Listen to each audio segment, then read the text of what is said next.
Je suis très heureux de vous retrouver ce matin. Bonjour, j'espère que vous allez bien. On va parler bien-être aujourd'hui dans l'instant R, la quotidienne des régions. Tendance aussi, avec du surf.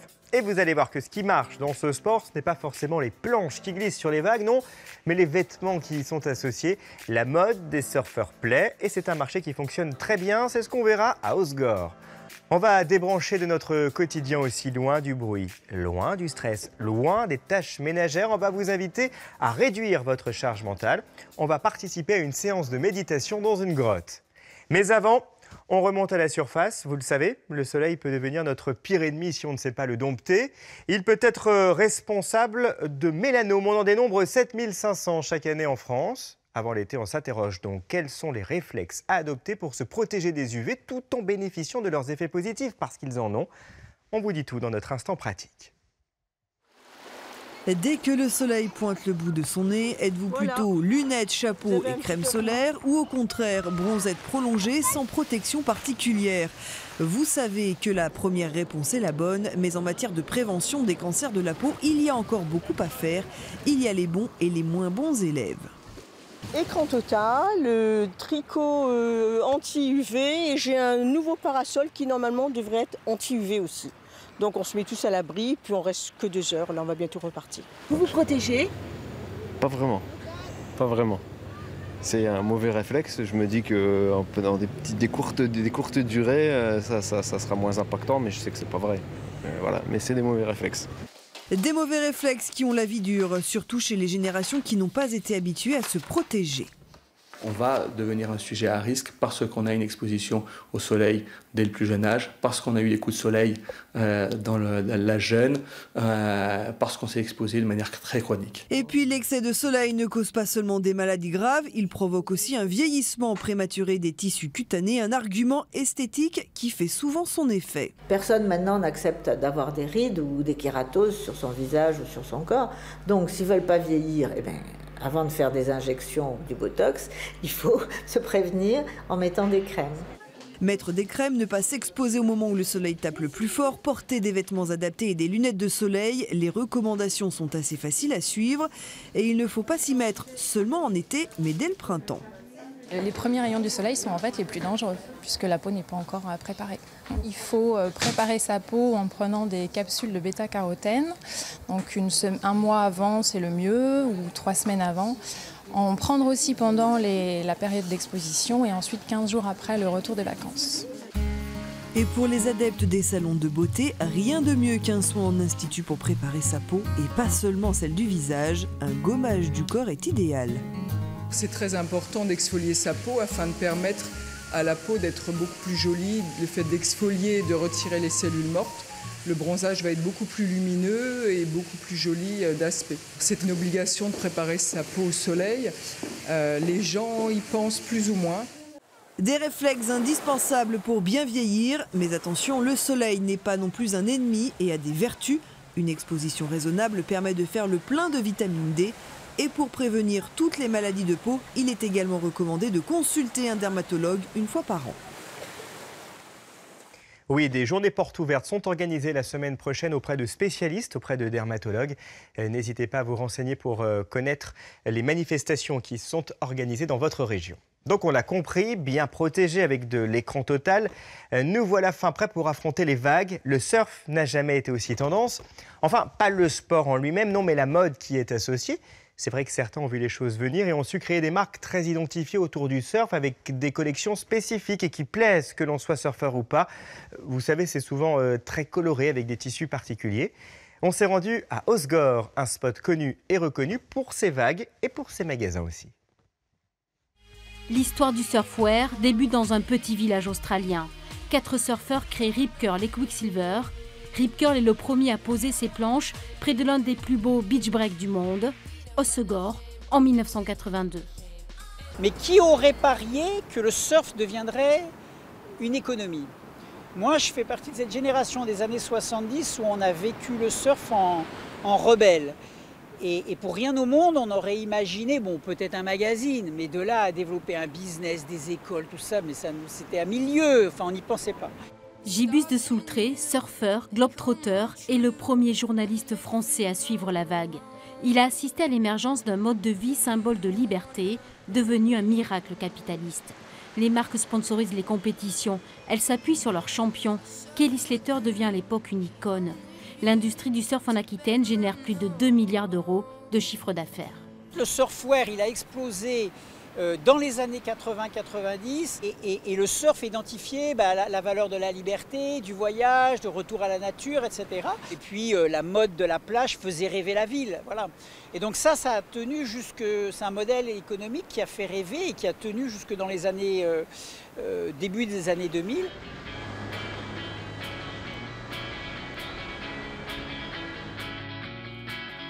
Stéphane Moretti est le directeur de la création chez Rip Curl Europe.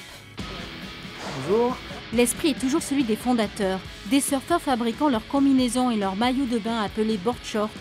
Ici, les horaires de travail sont calqués sur la météo et le calendrier des marées.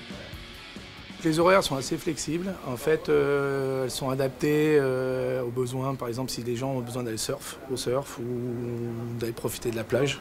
Donc voilà, on est un peu plus souple que des horaires fixes pour se trouver dans n'importe quel autre bureau de style.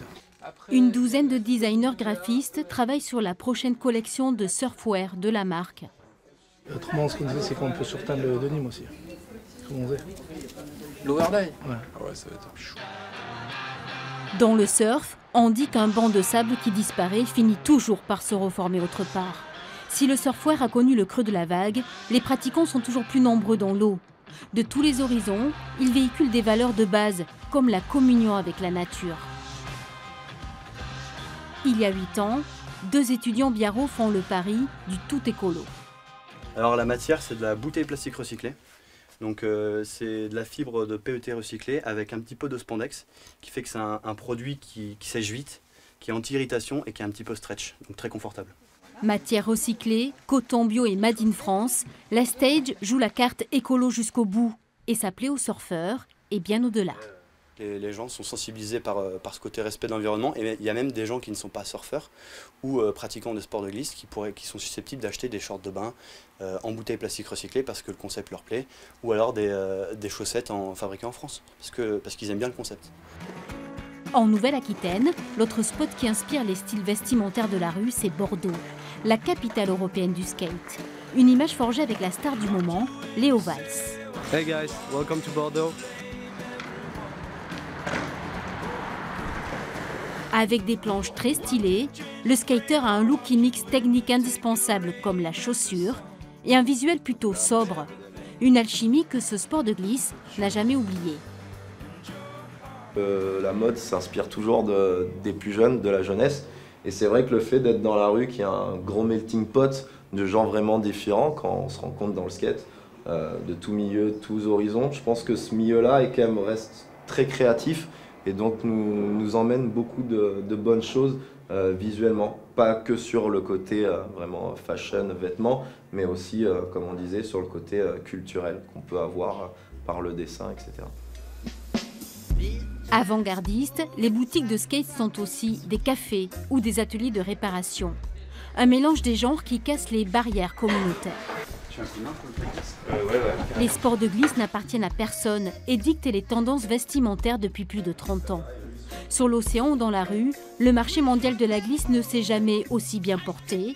Avec plus de 600 millions d'euros générés l'an dernier, la France est loin devant la plus addicte en Europe. Et Osgore fait partie des meilleures destinations surf référencées dans le monde. Saviez-vous que l'on peut faire pousser des fruits et des légumes dans un parking souterrain? Alors non seulement c'est possible, mais en plus ça existe. À Paris, des agriculteurs se sont associés pour recréer les conditions nécessaires à la culture des fruits et des légumes. Alors on ne peut pas faire mieux en termes de circuit court. Quand l'agriculture débarque en ville, eh bien ça donne envie à Louise Éclante d'en savoir un peu plus. On la retrouve. Bonjour. Bonjour. Théo. C'est ça, enchanté. Jean-Noël. Vous donnez des drôles de rendez-vous, vous? On est dans un ancien parking qu'on a transformé en ferme urbaine souterraine biologique. C'est immense, c'est à combien de mètres carrés? C'est ça, on a à peu près 3600 mètres carrés ici. Et donc tout le monde se déplace à trottinette ici. D'accord. Je vais t'en donner une. Ok, avec plaisir. Allez, c'est parti. Faut que je me souvienne comment on fait déjà. Je vous suis. Allons-y. Allez, c'est parti. Oula. Bon, mais ça va, je maîtrise. Pas mal.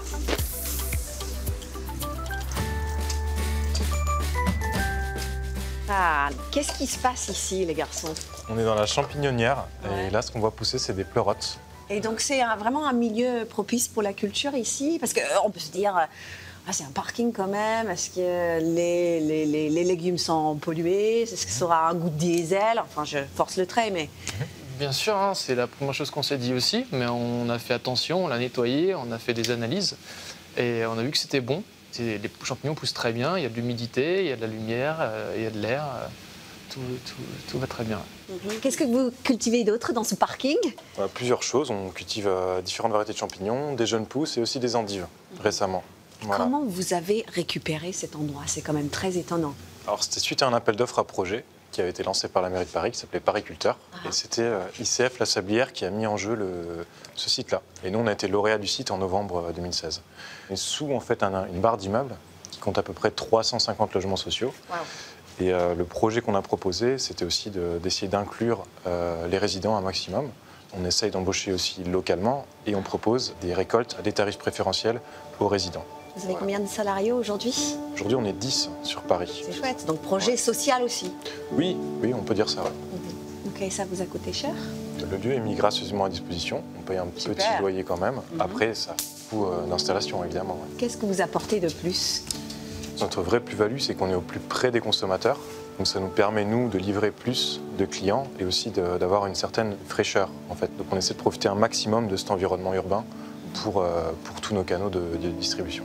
Est-ce que vous vous considérez comme des agriculteurs à part entière? Effectivement, on est agriculteurs dans la mesure où on vit de la vente de nos produits de manière quasi exclusive aujourd'hui. Donc dans ce sens-là, oui, on est agriculteurs. À tout à l'heure, bonne récolte. Et pour voir l'intégralité de l'émission, rendez-vous demain à 10h50 sur France 3 avec Louise Eklund pour On a la solution. Merci d'être avec nous ce matin. Dans une dizaine de minutes, on va partir en randonnée dans les Pyrénées. Nous sommes de plus en plus nombreux à pratiquer la marche. On verra pourquoi. La chaleur commence à revenir dans la plupart des régions. De quoi réjouir les glaciers.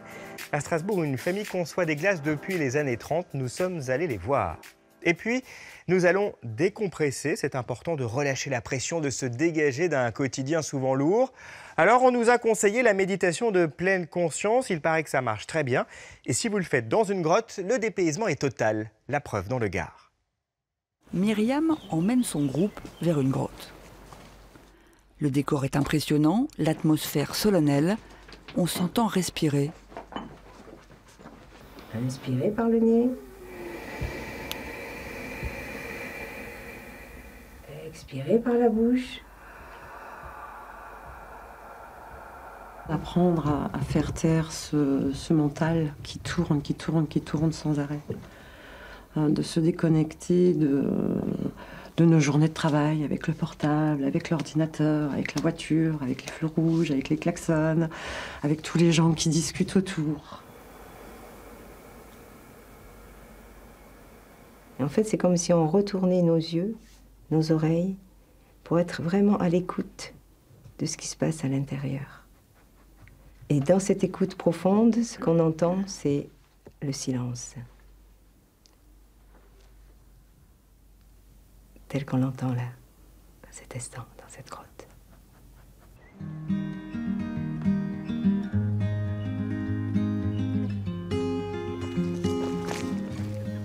Myriam travaille en collaboration avec Anne, spécialiste de la méditation de pleine conscience.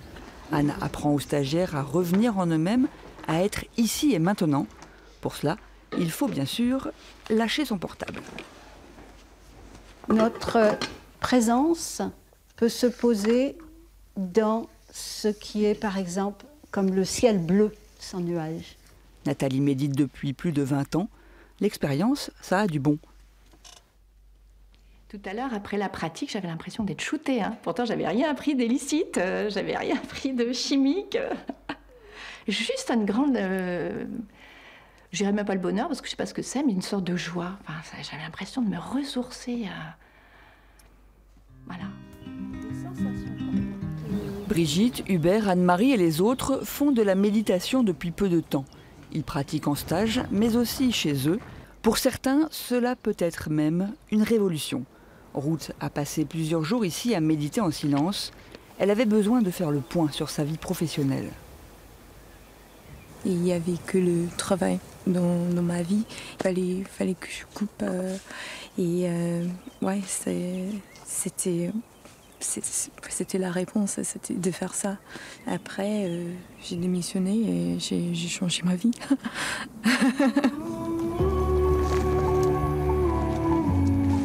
Faire sauter des verrous, dissiper ses angoisses, les raisons de lever le pied sont multiples. De plus en plus de gens ressentent le besoin de se débrancher de leur quotidien. Méditer en groupe peut aider à avancer, à être davantage soi-même sur son propre chemin.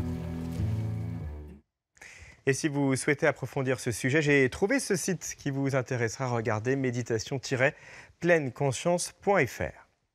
Ça y est, la chaleur revient dans la plupart des régions, avouez que c'est agréable. Les glaciers aussi sont heureux. Rendez-vous compte, 412 litres de crème glacée sont produits et consommés chaque seconde dans le monde. Les glaces, un marché porteur. À Strasbourg, une famille conçoit ses recettes depuis plus de 80 ans. On part à la rencontre de toute une génération de glaciers, la famille Franqui. C'est au centre-ville de Strasbourg que nous débutons cette saga familiale, avec l'envie de savoir où et comment sont faites ces glaces qui font la raison d'être et la réputation des Franchis. Et comment choisir parmi tous ces parfums. Au sous-sol, le laboratoire de fabrication. La glace sort des machines à moins 8 degrés, la température idéale pour la déguster. Je dois être un des rares glaciers au monde qui avait le grand-père paternel glacier et le grand-père maternel glacier. Donc les deux branches de la famille étaient dans les glaces. Donc j'ai un capital d'expérience énorme.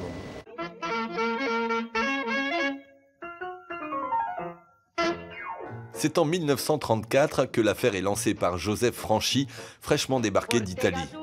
Il fait les marchés, les fêtes foraines et finit par s'associer à un certain Sabadini, autre branche de la famille. René est l'un des fils de Joseph.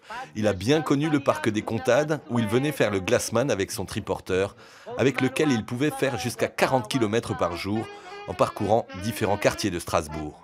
Il n'y avait pas de glace, il n'y a pas de congélateur, il n'y avait rien, quoi. Il n'y avait pas de supermarché. C'était la bonne époque, la belle époque. Et à la belle époque, le choix entre les différents parfums était plutôt restreint. Quand j'ai commencé, moi, il n'y en avait que 4. Chocolat, vanille, fraise, citron. Et aujourd'hui? Ils sont fous. C'est pas bien. C'est même pas bon. Moi, quand je prends une glace, je mange une glace, c'est un parfum. Et c'est vanille. D'ailleurs, si on veut reconnaître une bonne glace, c'est à la vanille, la base.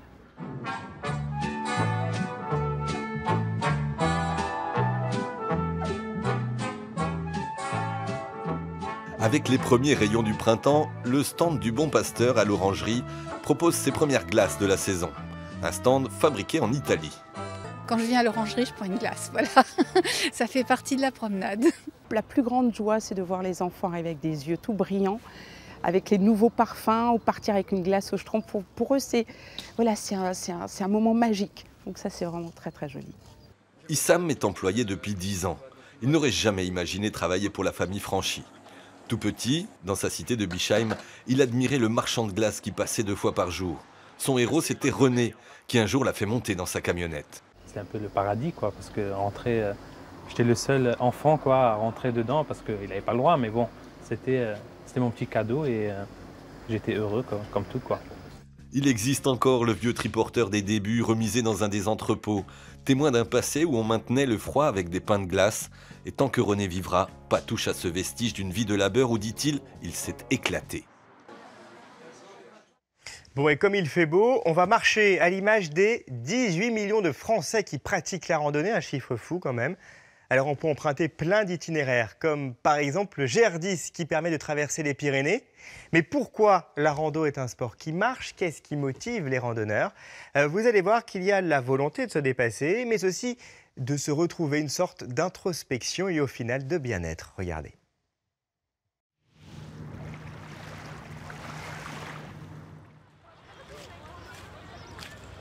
L'alpha et l'oméga. Le début et la fin des chemins de grande randonnée dans les Pyrénées se trouvent ici, sur le bord de la Méditerranée, à 2 pas de la plage, adossés à la mairie de Banyuls sur quelques carreaux de céramique. Nous sommes là, à Bagnols-sur-Mer, au départ ou à la fin de notre GR10, ce fameux itinéraire mythique qui traverse toutes les Pyrénées, qui part évidemment de la Méditerranée, qui arrive à l'Atlantique. Aux Esparades, les anciens tendaient des filets pour attraper les petits oiseaux de passage et il fallait attendre. Aujourd'hui, sur le parking, Jean-Pierre donne ses consignes au groupe de retraités du club Banyuls Rando. Alors vous allez voir des paysages magnifiques. Par contre, il va falloir faire un peu attention parce qu'il y a des descentes. Il n'y aura pas de difficulté, mais regardez bien où vous posez les pieds. Chaussures à semelles dures, bâtons de marche, sac à dos. Les marcheurs quittent sans regret l'eau bleue translucide des criques pour grimper bientôt au milieu des genêts et des vignes de Banyuls. Rapidement, le chemin s'élève de 500 mètres jusqu'à la chapelle de la Salette.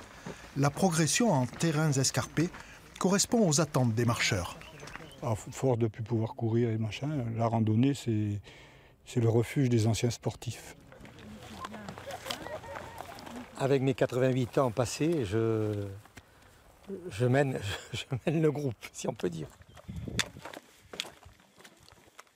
Le sport, une hygiène de vie, pas d'alcool, pas de tabac, c'est tous les ingrédients pour vieillir vieux, vieillir longtemps et en bonne santé, quoi. Le parvis de l'église est un lieu prisé aussi par les vététistes. La cohabitation se passe bien, même si la conversation devient plus vive lorsqu'ils parlent d'ouverture de piste. Si vous demandez les autorisations de passage, il n'y a pas de souci. Mais le problème, c'est qu'on ne peut pas se permettre de faire des sentiers comme ça, à passer dans n'importe où. La preuve, et puis celui avec qui c'est Valmy, viendra me le demander. On frôle le conflit d'usage, car marcheurs ou cyclistes n'ont pas les mêmes attentes. Et les espaces naturels attirent de plus en plus de monde. Nous sommes 127 adhérents et je m'occupe également d'entretenir en tant que balisage et nettoyage du GR10. Jean-Pierre Bayot préside son club depuis 2004. Il a vu l'évolution de la randonnée. Ce qui n'était au début qu'un simple passe-temps est devenu une activité économique primordiale pour la côte catalane. Et en randonnée, on peut assister à des vols de rapaces, ce qui fait toujours son effet. Valérie, elle a l'habitude puisqu'elle les élève. Elle perpétue l'art de la fauconnerie dans l'Hérault. Émilie Broussoulou est allée la rencontrer. On la retrouve. Donc, tu mets le gant et tu vas présenter ton bras à l'oiseau comme un perchoir. Tu le regardes. Dès qu'il a ton attention, hop. Voilà, plie ton coude. Alors, il n'a pas trouvé le petit morceau. Je vais l'aider. Alors, en plus, tu vois, il ne voit rien de près. C'est pour ça qu'ils ont des petites plumes là autour du bec. Oui. C'est ce qui leur permet un peu de sentir tout ce qu'ils ont à proximité des pattes. Alors, quand tu l'as comme ça, tu vas te remettre face à Marion. Tu vas lever ton bras. C'est un petit peu lourd en fait. C'est lourd et pourtant, bien, les oiseaux, ils ont les os creux. Donc, par rapport à son volume, il n'est pas si lourd que ça, tu vois. Il fait 2,1 kg Altaï. Allez, Altaï. Voilà, il l'a fait. Bien joué. C'est vrai que tu as tendance à le garder à distance quand même parce que... Non, tu risques rien. Franchement, ce qui l'intéresse, c'est le gant et ce qui se trouve à l'intérieur. Toi, tu risques rien. Allez. C'est impressionnant. Alors, regarde, Marion nous ramène une autre variété de rapace, parce que ça, c'est un vautour. Donc, c'est pas un chasseur, c'est un charognard. Ces oiseaux sont essentiels à l'écosystème, puisque ce sont les fossoyeurs vraiment de la nature, et ils nettoient toutes les carcasses d'animaux, et ils évitent la propagation d'épidémies. Donc, voilà, ils ont un rôle vraiment très, très important. Allez, un beau poussin pour Django. Voilà, il va venir chercher tout seul le petit bout de viande. À toi de jouer. Allez. Pareil, je veux aussi le dos, la main face à lui. Django. Il me fait un peu plus peur que le hibou. Ouais. Pourtant, franchement, tu risques rien. Voilà, tu vois, il sait qu'en faisant des allers-retours, il va trouver... Je sais pas, c'est peut-être le fait que ce soit un vautour, ça m'impressionne encore plus. Hop. Allez, Django. Django. Django, t'as plus faim? Attends, bouge pas, il a fait tomber. Ah bah. Tu manges pas proprement aussi. Mais tu vois, je peux mettre ma main. Ah oui, il fait rien. Non, il fait rien. Et puis il a une bec tout fin, donc c'est pas mal. Oui, de belles images que vous pouvez retrouver dès demain avec Émilie Brossoulou. C'est à 12h50 sur France 3 dans l'émission Les Nouveaux Nomades. Quant à moi, je vous retrouve avec un immense plaisir lundi à 10h50 sur France 3 pour d'autres rencontres, d'autres découvertes et d'autres sujets pratiques. Tenez, on parlera notamment des services qui existent pour aider celles et ceux qui ne sont pas très à l'aise avec Internet à surfer tout de même sur le web. Je vous attends donc lundi. Très bon week-end. Profitez-en bien.